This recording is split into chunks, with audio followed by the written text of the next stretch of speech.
नमस्कार, पॅम्स रेसिपीमध्ये आपले स्वागत आहे।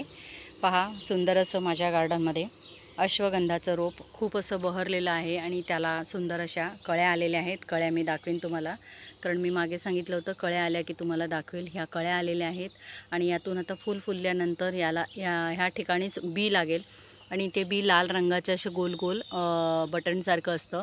तर हे आहे अश्वगंधा। अश्व म्हणजे घोडा आणि घोड्याला जशी ताकद असते त्याप्रमाणे त्यामध्ये ताकद असते ह्या वनस्पतीत, म्हणून त्याचं नावच अश्वगंधा आयुर्वेदामध्ये पडलेलं आहे।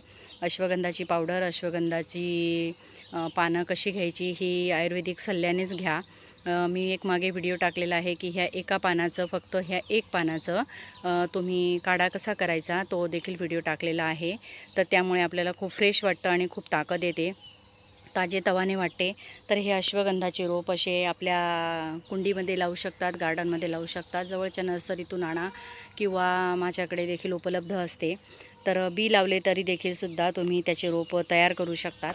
तर असे हे अश्वगंधाचे रोप आहे आणि अश्वगंधा ही आयुर्वेदिक वनस्पती आहे। आयुर्वेदाला आता खूप चांगलं महत्त्व प्राप्त होणार आहे, कारण आयुर्वेदामध्ये सर्व असे गुणधर्म असतात की कुठलेही साईड इफेक्ट नसतात आणि प्रत्येक आजारावर आयुर्वेदामध्ये उपाय हा असतोच। पुन्हा भेटूया अशाच एका नवीन आयुर्वेदिक वनस्पतीच्या माहितीमध्ये।